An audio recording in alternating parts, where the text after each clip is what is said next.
Chapter number 1 of class 11th, that is The Portrait of a Lady. It is written by Khushwant Singh, and he has been a great poet, and he has been considered one of the foremost poets and writers. So this chapter is written in first person and is in the biographical mode as well. It means it says that this is like a biography of Khushwant Singh himself. And in this story, the writer gives a detailed account of his grandmother with whom he had a long association. Khushwant Singh recalls his grandmother as short, fat, and slightly bent. Her silver hair was scattered untidily on her wrinkled face. She hobbled around the house in white clothes with one hand resting on her waist and other telling the beads of her rosary. Khushwant Singh remembers her as not very pretty but always beautiful. He compares her serene face to that of a winter landscape. And now we'll start the chapter. So this is the summary. The key points to remember this whole story are the following.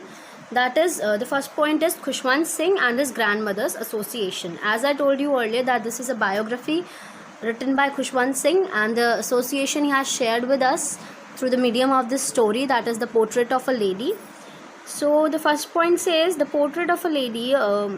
Here this lady is his grandmother, and he recalls his grandmother as short, fat, and slightly bent.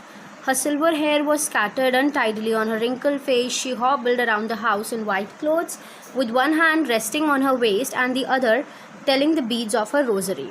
Khushwant Singh remembers her as not very pretty but always very beautiful. He compares her serene face to that of a winter landscape. During their long stay in the village, grandmother woke him up in the morning, plastered his wooden slate, prepared his breakfast, and escorted him to school. Right now we have notebooks, but in the early days, like in ancient times, they used to have just that slate sort of thing. So while he studied alphabets, she read the scriptures in the temple attached to the school. On their way back home, she fed stale chapatis to stray dogs. The turning point in their relationship. Now the second point, the turning point in their relationship came when they went to live in the city. Now the author went to a city school in a motor bus and studied English, law of gravity, Archimedes' principle, and many more things which she could not understand at all, which the grandmother wasn't aware about. So now the grandmother could no longer accompany him to school nor help him in his studies. She was upset that there was no teaching of God and scriptures at city school. Instead, he was given music lesson, which according to her wasn't meant for gentle folk. These were the things which the beggar used to do. But she said nothing. And when Khushwant Singh went to a university, he was given a separate room.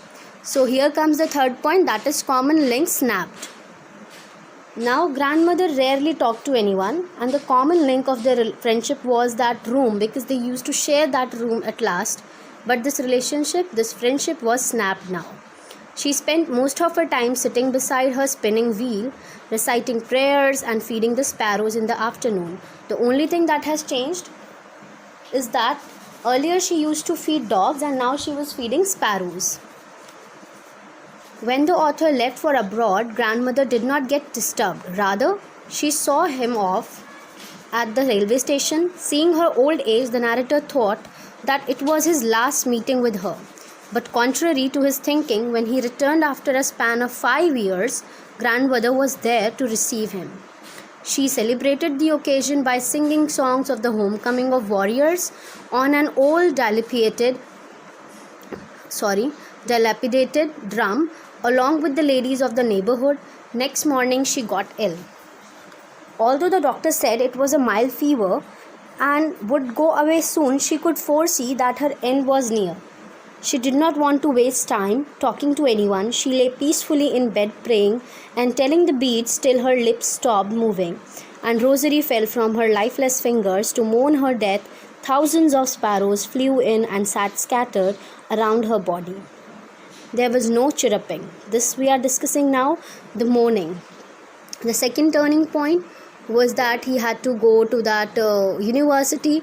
And here we are discussing about mourning, that to mourn her death, thousands of sparrows flew in and sat scattered around her body. There was no chirruping, and when Khushwant Singh's mother threw breadcrumbs to the sparrows, they took no notice of the bread. They flew away quietly when the dead body of grandmother was carried away for the last riots. So this was the whole story, which is about a grandmother and the association of that grandmother with his with her grandson. So here we end the story. All the best.